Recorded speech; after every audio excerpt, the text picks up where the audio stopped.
Hey guys, Peter Franson here from christiangeekcentral.com and Spirit Blade Productions. This is your Christian Geek Radar, covering mostly what happened in the month of October. For those not familiar, this is where I shine a spotlight on some cool stuff that may be of particular interest to Christian geeks. For a more regular update of that kind of thing, be sure to follow Christian Geek Central on Twitter at Christian_geek. And let's see, if you want weekly updates as well, I want to remind you again about the Christian Geek Central podcast, which you can find on iTunes and podcast services. All right, let's see what we've got going on here this month. First off, we got a couple of books from Enclave Publishing. The first is Apprentice, written by Kristen Young. The description reads, "The Love Collective is everywhere. It sees everything. Be not afraid. Apprentice Flick remembers everything except the first 5 years of her life. And for as long as she can remember, Flick has wanted to enter the Elite Academy, home to the best, brightest, and most loyal members of the Love Collective government. Flick's uncanny memory might get her there too, even if it is the very thing that marks her as a freak. But frightening hallucinations start intruding into her days and threaten to bring down all she has worked so hard to accomplish. Why is she being hijacked by a stranger's nightmare over and over again? Moving to the Elite Academy could give Flick the future she's always wanted, but her search for truth may lead to a danger she cannot escape." So again, that's Apprentice by Kristen Young. Next up is Nomad. This is part of the Flight and Flame trilogy, book 2 in that trilogy by R.J. Anderson.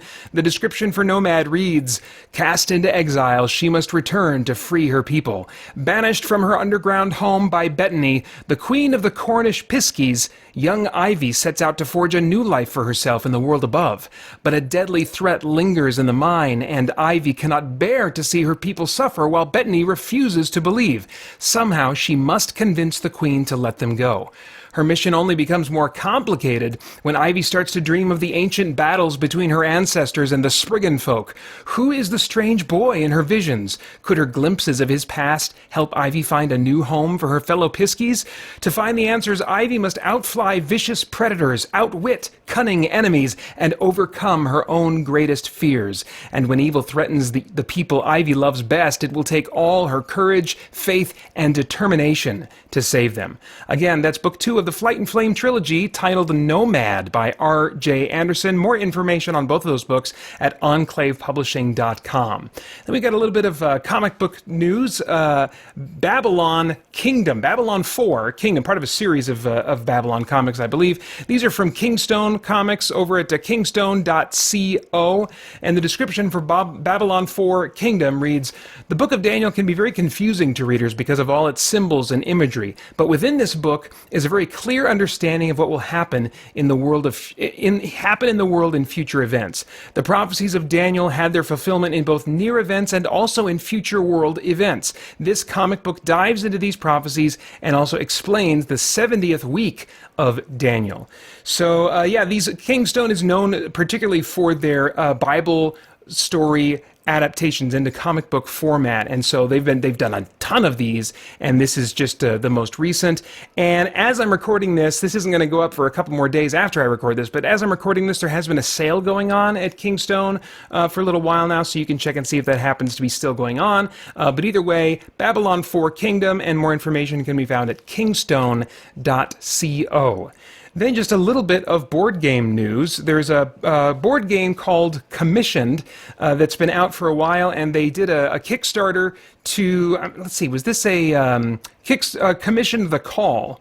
So this is, and it actually was successfully funded, and the description, it's an expansion to Commissioned, and the description on the expansion reads, "The Call explores challenges early Christians faced inside the church as they struggled day by day to live in their newfound freedom of grace. Inside the box you will find 2 new scenarios called Council of Jerusalem and Passing the Torch, a solo play mode," that's appealing to me, "compatible with all 7 base and expansion scenarios, 2 new apostles to help defeat new trials, and honor key women in the early church." So 2 new apostles, that are in part, okay, yeah, so they must be female apostles or something. Let's see here. The Chains module to deepen the deck building challenge, heighten player interaction, and explore how members of the church both hurt and restore each other. 3-player boards, 48 tokens, over 100 cards, rulebook, and more. Now, I have not played the base game, so I mean, I can't vouch for, what kind of experience the game is. This is a game that's, among Christian games, has been around for a while. So of the few that have kind of risen to the top, Commissioned is certainly one of the more well-known names in the world of board games being made by Christians from a Christian perspective, and potentially for an audience of Christians, which this seems to fall into that category. But what I find really interesting is how it explores how members of the church both hurt and restore each other. I mean, that kind of complexity in the nature of our relationships with people in our local churches is not something I would expect to be even touched on, let alone explored in a board game. So that really alone caught my attention. So anyway, yeah, you can get more information about Commissioned by what? Well, just going to Kickstarter and doing a search for Commissioned The Call. That's going to get you more information. Sorry, I don't have a more handy link. I just pulled these off of some retweets that I did when they tweeted out about this earlier in October. All right, moving on. Lorehaven, I wanted to point out, is a free digital magazine that kind of highlights what's going on in the world of Christian publishing from Christian authors, not necessarily for a Christian audience, sometimes for a Christian audience. It just kind of covers the bandwidth of fantasy, sci-fi, horror, that kind of stuff that's being written in the world of fiction publishing by Christians. And so they've got a bunch of reviews. They say here specifically of Lorehaven's Fall 2020 issue that it features 15 new reviews, including our cover feature about the award-winning fantasy Seventh City. So I just wanted to bring that to your attention if you want to dive deeper into the world of Christian geek fiction publishing. Lorehaven.com is something you'd want to familiarize yourself with. And then let's see here. One more note before I pass it over to Adam David Collings, and that is that Apologetics Canada recently had the developer of the games Citizens of Earth and the more recent Citizens of Space, which now they're being combined into a single title being released. I believe it's called Citizens of Earth X Space. But anyway, he was interviewed to talk. Well, let me just read the description for the podcast episode. What do video gaming and apologetics have to do with each other? More than you might think at first. From how games are designed to the nature of coding, our humanity and dignity are implicated.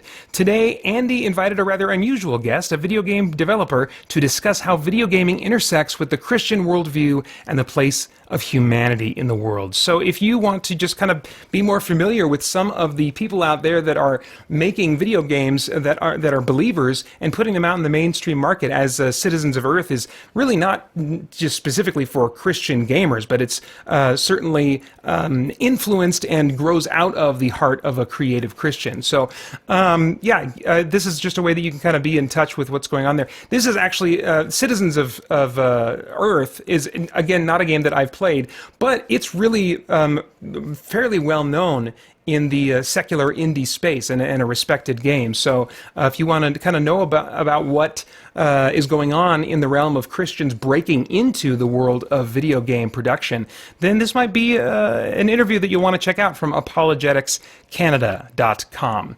Let's see. Okay, so let me pass it over now to Adam David Collings, who's going to give you a bunch more great information about some Christian geek fiction that's just come out.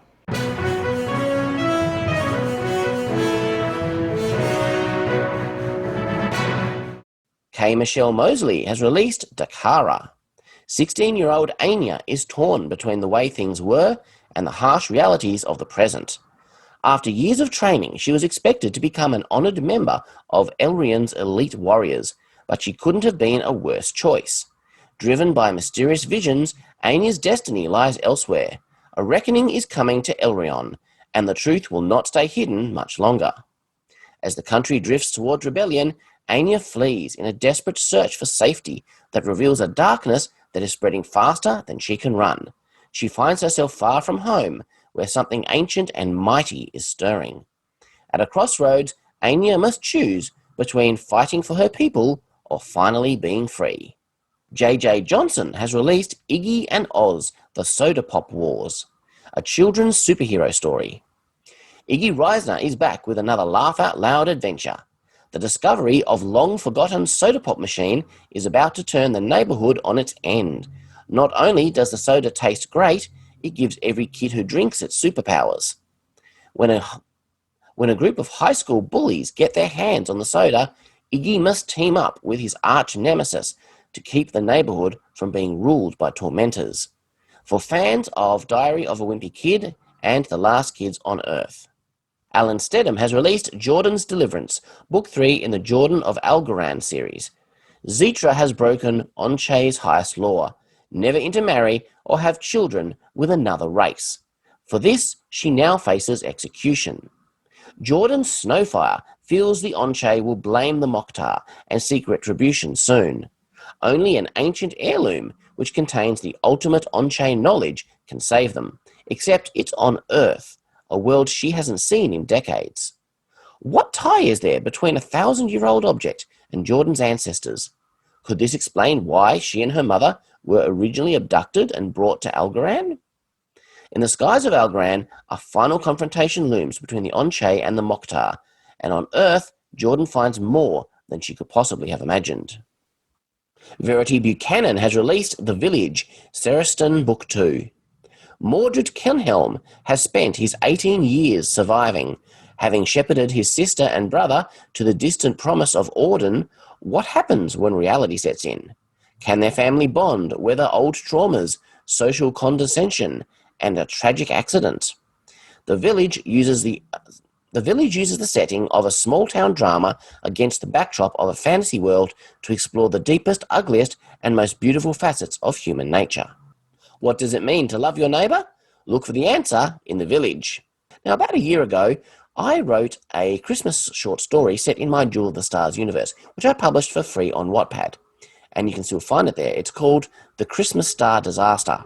And I'm planning to release this as an ebook to all the major ebook retailers. So if you prefer it that way, then you'll be able to get it that way as well. So yeah, it's a very sci-fi and very Christmassy, and it's a fun little story. I really like it. So if that sounds like something that might interest you, please feel free to check it out.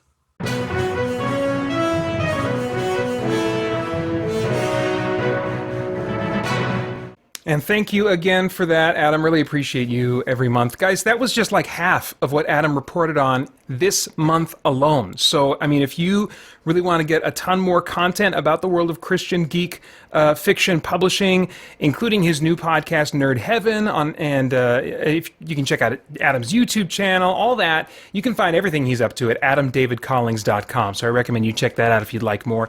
And if you would like to suggest a website to be featured on the Christian Geek News Radar, then you can drop me a link in the comments below, or you can email me at paeter@spiritblade.com. And again, I want to remind you to stay even more up to date. There's a bunch of stuff throughout the month that doesn't make it into this just one monthly segment that I do. So there's a ton of stuff I'm putting out much more frequently, keeping you in the know of what's going on that's notable in the world of Christian geekery. You can listen to the Christian Geek Central podcast every week, and then also for absolutely everything that I'm putting out there that's going on of note in the world of Christian geekery, be sure to follow Christian Geek Central on Twitter at Christian_geek. That's all for now. Thanks.